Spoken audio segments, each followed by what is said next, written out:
So right now we're going to start Esther. Today I'm going to do a little introduction, and then we'll pick up Esther starting in chapter 1. But I'm going to go through several things. I'm going to kind of go through who the author was, the audience, the purpose, the dates, the outline, the name, the key verse, and key themes. So those are some of the things we'll cover today, just as an introduction. And I call her the undercover Jewish queen. Why do I say that? I'm sorry? No one knew she was Jewish. That's exactly right. So who's the author of Esther? I'll tell you right up front. You've got scholars all over the map on this thing. So I guess my answer to that is we're not really sure. It could be Mordecai. It could be Ezra, could be Nehemiah. We'll talk about that a little bit later, but we're not really sure who the author is. Okay, so who's the audience? Who's it written to? Well, it's written primarily for Jews to try and tell them and show them that God still cares for them. God still has promises and plans for them. And if he has plans for them, he will also protect and provide for them. Now, guess what? That's true for us, isn't it? How many of you believe that God has promises and plans for you? See, a lot of times we, in the midst of the battle, we lose track of the fact that God's promises are pure and true. God is not man, remember Numbers 23:19. God is not man that he should lie, nor the son of man that he should repent. Has he said and he will not do it? Has he spoken and he will not perform it? Amen? So, the audience primarily was for Jews, but not only for Jews, also for us. Well, question is, why was it written? And you have to ask yourself that question. What's the purpose here? I think essentially to give an account of the origin of the Jewish festival of Purim. Jack, can you read Esther 9, 18, 19? The Jews in Susa, however, had assembled on the 13th and 14th, and then on the 15th they rested and made it a day of feasting and joy. That is why rural Jews, those living in villages, observe the 14th of the month of Adar as a day of joy and feasting, a day for giving presents to each other. Well, so why would it be a Purim? Why would that be a day of joy and feasting? What's it celebrating? The Jews were spared. The Jews were spared. And so it's celebrating that victory of the Jews over those who tried to wipe them out, starting with Haman. And the book of Esther is one of only 2 books in the Old Testament with a woman's name on it. What's the other one? Ruth, okay? And Esther, good Bible quiz. Esther is about how a person of means and influence can be used to do good for others. Now, Esther wasn't always a person necessarily of means and influence, but she became one, and it's how she was used to do well for others. Now, Esther was in exile in Persia, and not even the king knew she was a Jew. And God blessed her. And she rose to a position of prominence. She was queen. And certainly she was humble, but it shows God's use of grace and beauty for his purposes. Now she's challenged by Mordecai. And I think this is an important part of it. She's challenged by Mordecai, and she eventually risks her life going uninvited to see King Xerxes. Jack, Esther 4, 13, 14. He sent back this answer. Do not think that because you are in the king's house, you alone of all the Jews will escape. For if you remain silent at this time, relief and deliverance for the Jews will arise from another place, but you and your father's family will perish. And who knows but that you have come to royal position for such a time as this. Now, this is really a pretty popular, famous verse, is it not? But who knows but that you have come to your royal position for such a time as this? Who knows? So you heard Gigi go through some of the incredible things that guys have done here as fathers, okay? Why did they do it? Don, why were you so actively involved with Kristen? I love it. You love her. Basically, I want to make sure that she is raised to become a godly woman. Yeah. How about other people? Why were you involved so much with your kids? Modeling from my father and my stepfather. My dad died at a very young age, and mother remarried a few years later, and just two amazing men who are both godly and taught us right. So we had a model. So your father and your grandfather taught you how to be a man, taught you about your responsibilities. Do we have the same responsibility here?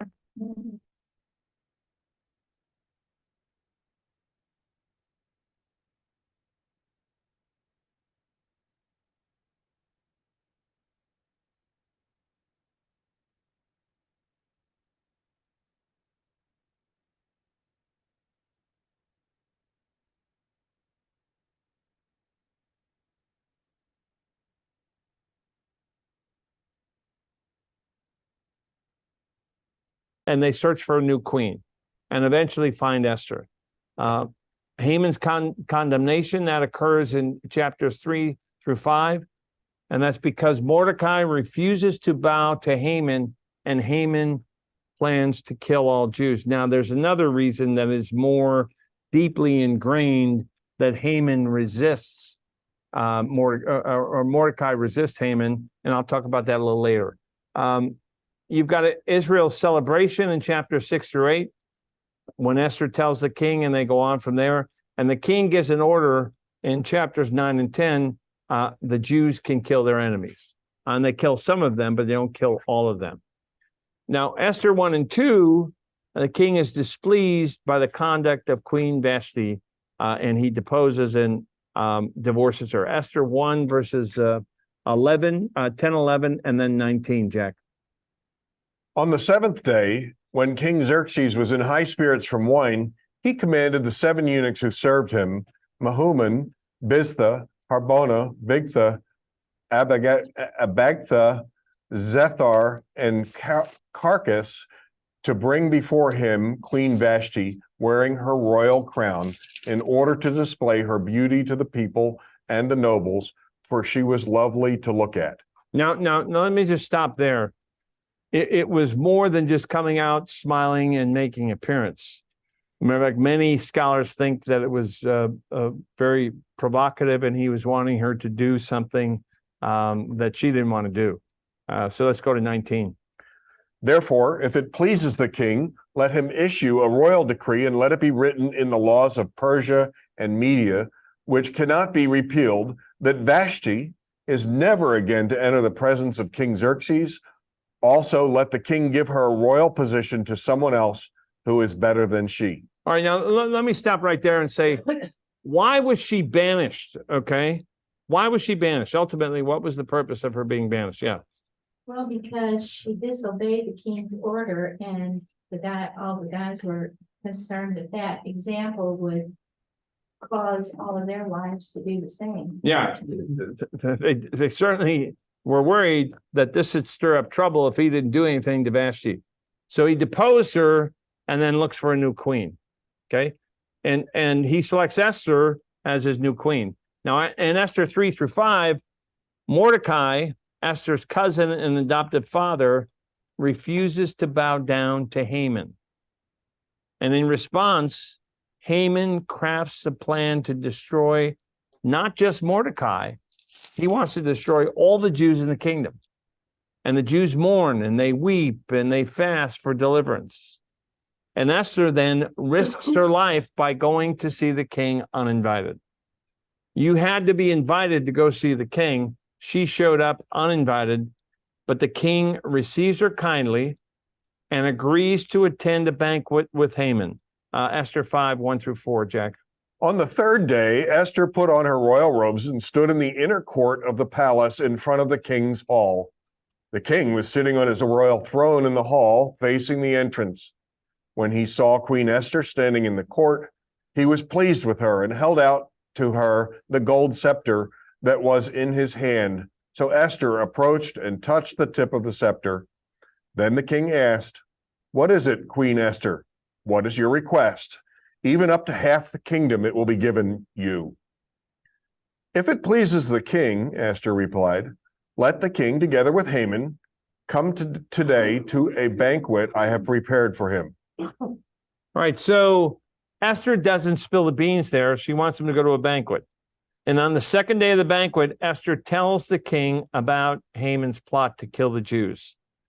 The king is outraged. The king eventually has Haman hanged, but it wasn't really hanged. Haman was impaled on the gallows Haman intended to use for Mordecai. I'm not sure I want to go into the whole impaling because I did some research on that. It's terrible. It's terrible. And people didn't die immediately after being impaled. So they would not be able to move with a big pole stuck through them, and they would last for hours and eventually die. So the king honors Mordecai and allows him and Esther to reverse the edict and kill the Jews. Now, in Esther 9 and 10, then, the Jews receive authority from the king to kill their enemies in the kingdom. Esther 8, 7 through 9, Jack. King Xerxes replied to Queen Esther and to Mordecai the Jew, "Because Haman attacked the Jews, I have given his estate to Esther, and they have hanged him on the gallows. Now write another decree in the king's name in behalf of the Jews as seems best to you, and seal it with the king's signet ring. For no document written in the king's name and sealed with his ring can be revoked." At once the royal secretaries were summoned. On the 23rd day of the third month, the month of Sivan, they wrote out all Mordecai's orders to the Jews and to the satraps, governors, and nobles of the 127 provinces stretching from India to Cush. These orders were written in the script of each province and the language of each people, and also to the Jews in their own script and language. So they get a new edict that protects the Jews, and as a result, they also institute the Feast of Purim to commemorate these miraculous deliverances from Haman's plan. Okay, so Haman's gone; they can celebrate. There's an interesting point here, though. In the Septuagint, now, one of the criticisms is that this doesn't mention God. It's too short. It promotes the Jews. I'll talk about that more. But in the Septuagint, the version of Esther, and that's also found in Orthodox Bibles, in Roman Catholic Bibles, in there it contains a statement that Esther was written in the 4th year of the reign of Cleopatra. Okay. Yet there are several people named Cleopatra, and Ptolemy was the other one at that time. And again, none of this tells the story when it was written to give an account of the origin of Jewish festival called Purim. But the longer version is a lot more spiritually inclined than the shorter version we have in our Protestant Bibles. What's the name of the book? This is kind of interesting. There's a guy named Hippolytus. Anybody know? Ever heard of that? Or Hippolytus? Hippolytus? Ever heard of that guy? Yeah, I hadn't heard of him, but I read about him. He discussed why the book is named after Esther and not Mordecai. Because it would appear to me that Mordecai was kind of a little bit more of the hero, but not really when you're thinking about it. This guy lived between 170 and 235 AD, and he was very important in the 2nd and 3rd century as a theologian. And he said, interestingly, Esther did only one thing and Mordecai did many. So why name the book Esther? This is what he said. Okay, can you read that, Jack? The reason is that Esther, as queen, offered her life for the protection of the children of Israel. They were then persecuted, and on account of her good deed and the faith which she had in God, She was held worthy to be honored as the principal accomplisher of the deed. Thus, the book was named Esther. Now let's look at some key verses in here. Esther 4:12-14 is one key one. Jack, can you read that? Now Haman is just convinced, and I think it's important, Haman is just convinced the king to agree that they can kill the Jews. So Mordecai goes to Esther to discuss it, and he tells her she must act, and they go back and forth discussing it. Jack, can you read that? When Esther's words were reported to Mordecai, he sent back this answer: "Do not think that because you are in the king's house, you alone of all the Jews will escape. For if you remain silent at this time, relief and deliverance for the Jews will arise from another place, but you and your father's family will perish. And who knows but that you have come to royal position for such a time as this." What's Mordecai telling him? What's Mordecai telling her? That if she is not obedient, that God will save the Jews in another way, but she and her family will die, and that she may have been born and put in this position in order to accomplish this, to save the Jews. Yeah, interesting. Don't think to yourself that in the king's palace you're going to be protected. You're going to be safe. Why is that? Tell me about that. Talk a little bit about that. Why is it that Mordecai said to her that she probably wasn't going to be safe in the king's palace? Terry? Possibly palace intrigue. They didn't kill Vashti. If she has any indication of knowing that Esther is Jewish or anyone else does, they would make sure she was killed. And that word got out, she'd be in bad shape, particularly if these killing of hundreds of thousands, if not millions of people occurred and continue to occur. Can you see that trend? And oh yeah, by the way, King, did you not know that your queen is a Jew? And so that's what Mordecai is trying to tell her. Don't think you're going to be safe. And for if you keep silent this time, relief and deliverance will rise. So Mordecai is speaking from a position of faith. He didn't know that it was going to happen, but he believed it would happen. He believed that God would protect them and provide for them. And he said, it'll rise from someplace else. Now, think about that. Does that apply to us? And if so, in what way? Does that apply to us? Yeah, Rachel. I think that if we obey, sometimes even among Christians, they think, well, if we just go do what God tells us to, are obedient, we'll be safe. Physically, not necessarily. We can be obedient and die. Tom. I think that we sometimes don't take action because we think somebody else will take action. That's one reason. That's one possibility. We don't take action because God's not really calling me. Someone else will take care of that. And someone else will take care of that, but you miss out on an opportunity. Why else? What else is going on here?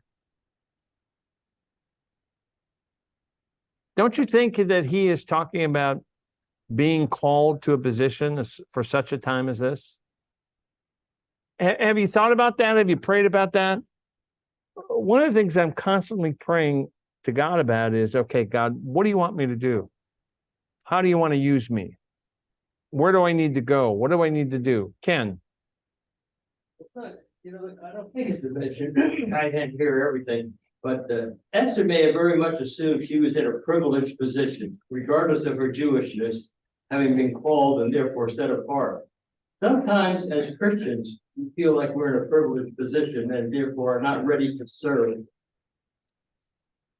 Well, it's easy not to serve, is it? It's easy to go to church on Sunday. It's easy even to come to Sunday school class, but it's not necessarily easy to go back out and serve other people. Pete, I know you serve a lot with Calvin and other people. Why do you do that?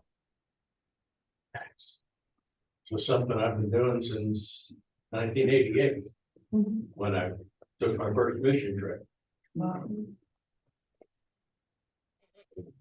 You feel like God called you to that Yeah, and opened up the opportunity for that? Have you been blessed by that at all? things have been better since 1988 than they were before, yes. As a result of your service. Well, I assume so. Well, I know about some of your service, and I'm not gonna out you here, but I know about your service. Let me just tell anybody, you've heard the expression, I know a guy. Right. That's the guy. He's got lots of connections and he feeds a lot of people and he does a lot of those things. But when God calls and provides you some giftedness or calls you to a task, sometimes he'll provide the giftedness if you're obedient, but he sometimes calls us to tasks that we ignore. Can you relate to that? And I think that's an important lesson here. Well, okay, what's the key theme then inside the book? I think it's clearly God's providence in protecting Israel. Now, Esther is considered to be the last of the historical books, but I think this is interesting because it actually, of course, who am I? It's the last book before we get into Job and then Proverbs and some of the wisdom literature. But I wonder why it's not ahead of Nehemiah instead of after Nehemiah. Why do I ask that question? Having a hard time reconciling the holy God, asking a Jewish woman to prostitute herself, commit adultery, and all in his will. I can't stand it. What do you think? Well, she wasn't prostituting herself, she was married to the king. Well, all of those women in the king's harem, guess what? Were considered married to the king. Okay? Well, actually not, because those women then were giving up the rest of their lives. If the king called on them, he had multiple wives and concubines. So I don't understand the concubine thing, but I do think that she was considered, huh? What? Yeah, good thing. So, but she would have been considered one of the king's wives, an equivalent of, even if she hadn't been selected, she'd have been in that harem for the rest of her life. Was today. Well, it doesn't tell us to go out and get a harem. And we're going to talk a little bit about that too. But what does it say to us today? Yeah, Tony. Well, in God's providence, he uses all sorts of sinful people to affect his will. It's written, he used the brothers of Joseph who wanted to commit murder to affect his will for Joseph. He uses, God turned the heart of an evil king, Cyrus, to rebuild Jerusalem. So there's God's providence in using people to affect his will is all throughout the Bible. He doesn't just use little righteous things that, like a husband and one wife, which is obviously desired, but he uses whatever to accomplish his will. And that was God's plan, by the way, one man, one woman for one lifetime. But David, for example, even in Hebron, he had 6 or 7 wives, okay? And something like, I don't know how many children, 16 children, but Considered a man after God's own heart. and after God's own heart, yeah. American, we're so tuned to democracy, we're so tuned to fairness and justice. This was not the world Esther lived in. She was called to come and do this, and she had no choice. And all those other women were called to come and do this. They were nothing. First, they were female, and we had a king, and we had the other people. It's easy to sit here and say, I don't know, maybe she could have said no. She probably would have paid with her life if she had. But Yeah, and I don't even think, Karen, it was an option for her to say no. She was chosen, she was selected, and therefore she was in the king's harem for life. belonged to him. That's exactly right. Yes. And really what's interesting about it is that Jesus was the one who elevated the role and position of women. And effectively before that, women were, for whatever reason, women were considered property. They weren't part of the decision-making. They had absolutely no role other than to have children and then to raise those children. Now, what's interesting about that, that's why somebody like Hannah labored over that because she didn't have children, or Sarah labored over that because she didn't have children. So God can, as Tony said, God can use those circumstances God certainly doesn't like the whole harem thing, but it happens. And it happened with lots of his servants. Tom. Interesting that when they did head counts, they only counted the men. That's right. That's right. They only counted the men. And really, quite frankly, Jesus is the one who had women among his disciples walking with him, and he elevated those women. So Esther's considered like the last of the historical books, but generally speaking, it's a pretty dark time for Judah. Okay, because they're in captivity. Yeah. You know, Israel kept defying God. God said, if you will serve me, I'll do all these things. I'll make sure you have rain in the season. I'll make sure your cattle don't abort. All the things he promised to them, and yet they said, we want to be like the world. He said, okay, I'll put you in the world. Let's see how you like that. And that was a part of the world. Yeah. Well, and they certainly also wanted a king.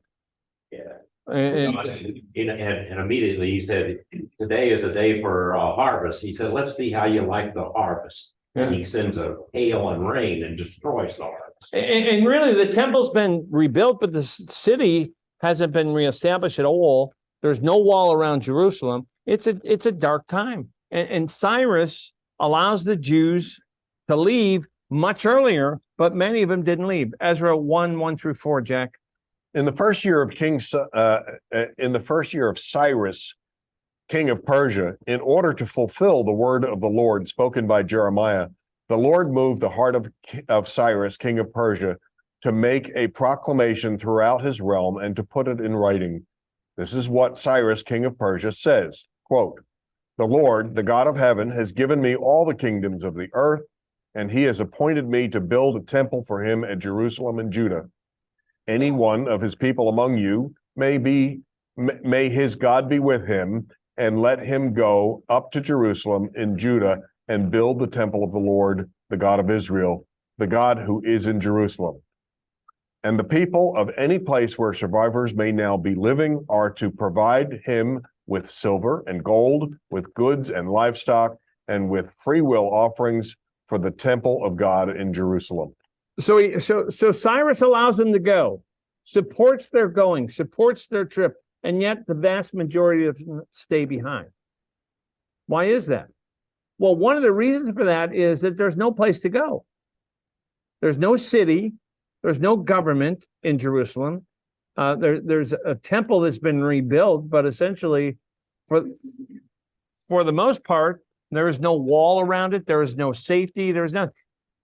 You see, and what's interesting is that our main character is introduced here, and her name is Hadassah, which is Esther, and it means myrtle. Now, likely when she entered the harem, she's renamed Esther, which means star, and it speaks to the light she brings to the darkness. However, Esther, along with everybody else, really she was in captivity. She really didn't have freedom like we know freedom. And throughout the book, she's portrayed as a bright and caring person. I mean, she won the favor of everybody when she went into the harem. And she's a person of patience and character and integrity.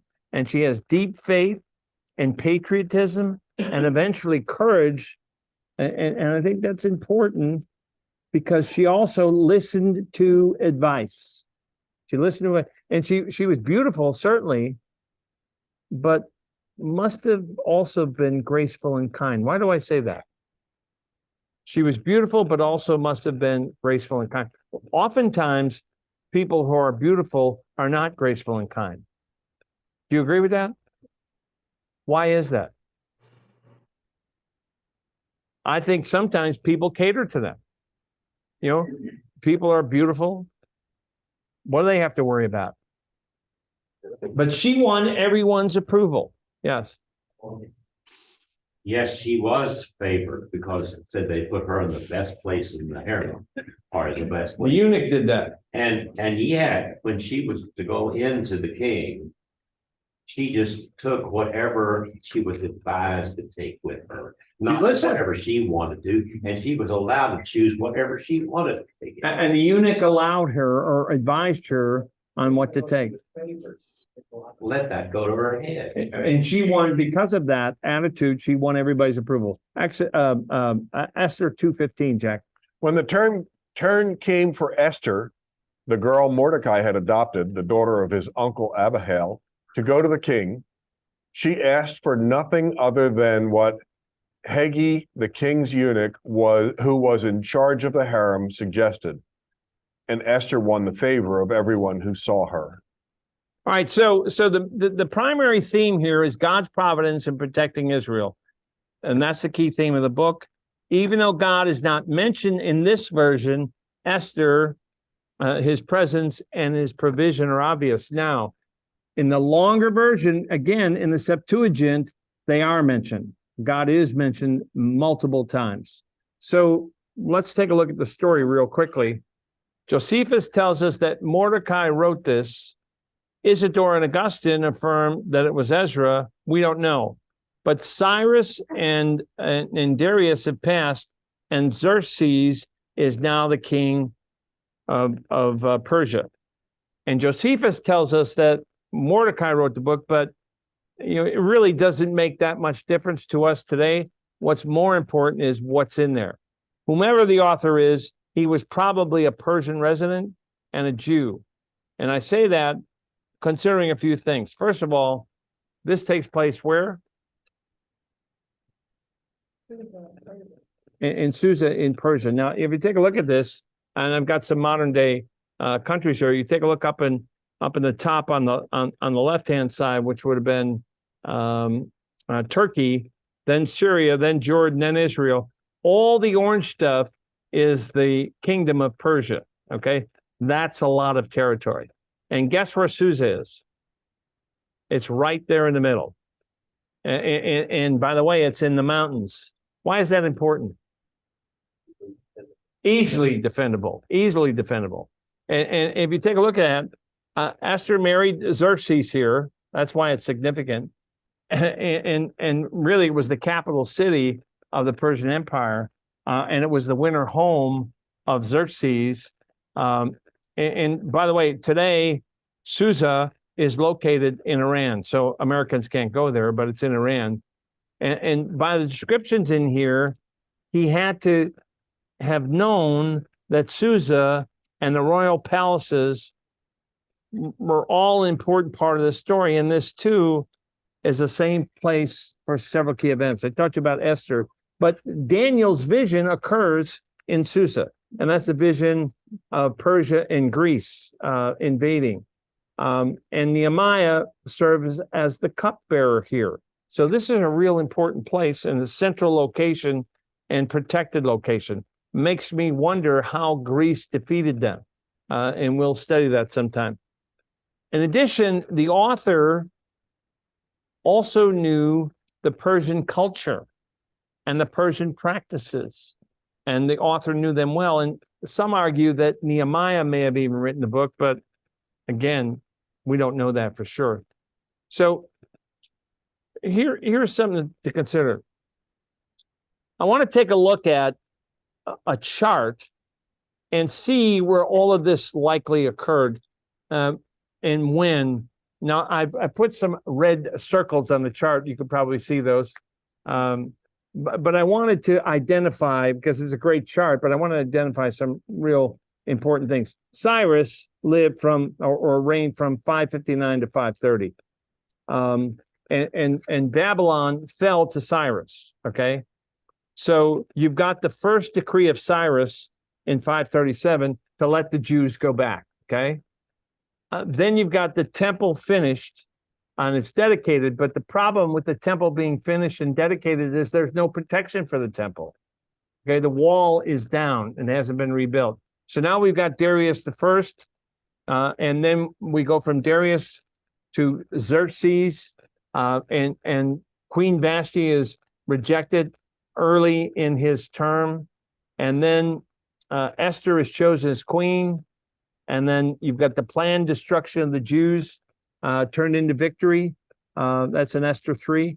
Then you've got return under Ezra. And again, that happens under Artaxerxes. And Artaxerxes also appoints Nehemiah as governor. Remember, Nehemiah would have been governor of Jerusalem, along with Sanballat, who was a governor, and Tobiah, who was a governor, and Geshem, who was a governor. And then you've got up here Nehemiah's first term as governor and ended. And then you've got Nehemiah's second governorship. So all of these are important key dates and times and places under specific kings. I tell you all that to say that this isn't happening in 1 or 2 or 5 years. It's an extended period of time. And of course, time doesn't really mean that much to God, but it's an extended period of time that God brought the Jews out of Babylon, out of Persia, and into Jerusalem. That makes sense? And it all started with Cyrus, okay? Now, one of the things that's important is that the primary characters in this include Esther, Mordecai, Xerxes, Haman, and Vashti, okay? Let's do a pop quiz here. Who is Esther? Queen. Esther's the queen. What else do you know about Esther? She's Jewish. What else do you know? Cousin of Mordecai, okay? Who's Mordecai? Her cousin. Huh? Who's Mordecai? A Jew who's important in the king's court? A Jew who's important in the king's court? We don't know that for sure, but we do know more than likely, and I'll show you how as we progress through the series, that more than likely Mordecai was part of the king's, he was involved with the king in some way. And he uncovered a plot to murder the king. What's that? He uncovered a plot to murder. Yeah, he did uncover a plot to murder the king, but I think also he may have been one of the king's servants when he uncovered that plot, because the access in the gate and he had too much access to the castle. Xerxes, who's that? That's the king. Who's Haman? Now, you know, sometimes when you mention Haman in Jewish circles, they boo. Did you know that? That's true. They boo when you mention Haman. And then Vashti. Now, one of the things that I find interesting is that Martin Luther said something about this book. And he said there's no mention of God, the temple, the law of Moses, prayer, miracles, the covenant, the promised land, the blessing or progeny. But he said something. Jack, can you read that? I could wish they did not exist at all, for they Judaize greatly and have much pagan impropriety. So he was talking about Esther and the book of Maccabees as well, which is not in our Bible, but it's in the Catholic Apocrypha. So he was saying, this is all nonsense. I wish it wasn't here. Okay. Well, you know, that's too bad, Martin, but, and I don't want to commit a major Protestant sin here, but I think God had a reason for Esther being in there. And part of it was to encourage us, I think. And really what's interesting about it is that there are 10 different festivals that are part of Esther. And there are, for example, two of the king's banquets on display. Esther 1, 4, and 5, Jack, real quickly. For a full 180 days, he displayed the vast wealth of his kingdom and the splendor and glory of his majesty. When these days were over, the king gave a banquet lasting 7 days in the enclosed garden of the king's palace for all the people from the least to the greatest who were in the citadel of Susa. So that's followed by 2 women's banquets, Queen Vashti's banquet and Esther's wedding banquet. And then there's 2 banquets for the Jews, the Edict of Death and the Counter Edict of Death. And then in chapter 5 through 7, Esther hosts 2 banquets that mark the turning point in the story. So we've got plenty of banquets. And these 10 banquets, I think, stress the importance of festive eating and drinking. C.S. Lewis said something about this. Jack, can you read that? There's no good trying to be more spiritual than God. God never meant man to be a purely spiritual creature. That is why he uses material things like bread and wine and the unspiritual. God does not detest these things. He invented eating. He likes matter. He invented it. Isn't that great? You know, we go through sometimes life thinking that, oh, Jesus is morose, and that's not the case. Yeah. Now, Well, one thing, and it's for our class, it ought to be something we pay attention to. There were several kings, including Solomon. It says, and in his last days, his concubines stole his heart away. But there were other kings that were good kings until the late part of their lives, and then they became unfaithful. If you read the actual biography of Luther, you're going to find out it was in the last days that he became anti-Jewish. Yeah. In his early days, he wasn't that way at all. We need, as old people, and I'm an old man, we need to be careful that we don't let our hearts go against God in our last days. Amen. I promise, Alvin, when I get there. Well, you know, what's interesting about it, though, is that Esther really teaches us to enjoy eating, to enjoy drinking, to enjoy celebration. I mean, think about this. We celebrate birthdays with food and drink. We celebrate Christmas with food and drink. We celebrate Easter with food and drink. We celebrate the 4th of July with food and drink. We celebrate Kentucky Derby with food and drink. We celebrate graduations with food and drink. And God, I think, gave us a lot more to celebrate in him. Yeah, Alvin. The Lord's Supper, one of the things that Jesus said, he says, I will not drink this again with you until I drink it anew in the kingdom. Even in the kingdom, he said there's going to be food and drink. And drink. That's right. Yeah. In the Orthodox Jewish community, Purim is one of the most celebrated events they have all year. Absolutely. Absolutely. Well, so what are we going to learn in Esther real quickly? 4 things. We'll learn about and learn a bit about the history and habits of Judah in captivity. We'll learn about a woman gifted by God and placed and empowered by God to act on behalf of her people, and that's important. Thirdly, we'll learn about plenty of feasting and partying and contrasts. And then finally, we'll learn about how God provides for his people and rewards their obedience and trust. So that's what we're going to study. And what's interesting about this is that I saw this and I was reminded of this because I was going to go through each of those, but I'm not going to do that. But I do think God's plan cannot be fulfilled through Esther and through us unless we trust him. And I was thinking about that whole concept of trust. And it should be an aspiration for the Christian to trust God and to remain. I think a lot of times we want to remain safe and not ruffle the feathers. We don't want to trust God. We don't want to do that. We don't want to go there because we might ruffle some feathers. And I was reminded of this from Chronicles of Narnia. Jack, can you read that? Who is Aslan? Asked Susan. Aslan? Said Mr. Beaver. Why, don't you know he's the king? It is he, not you, that will save Mr. Tumnus. Is he a man? Asked Lucy. Aslan, a man? Said Mr. Beaver sternly. Certainly not. I tell you, he is the king of the wood and the son of the great emperor beyond the sea. Don't you know who is the king of beasts? Aslan is a lion, the great lion. Oh, said Susan, I thought he was a man. Is he quite safe? I shall feel rather nervous about meeting a lion. That you will, dearie, and no mistake, said Mrs. Beaver.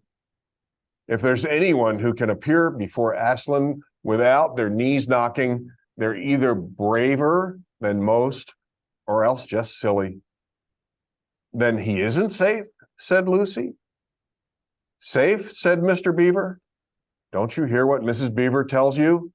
Who said anything about safe? Of course he isn't safe. But he's good. He's the king, I tell you. I'm longing to see him, said Peter, even if I do feel frightened when it comes to the point. And all God's people said,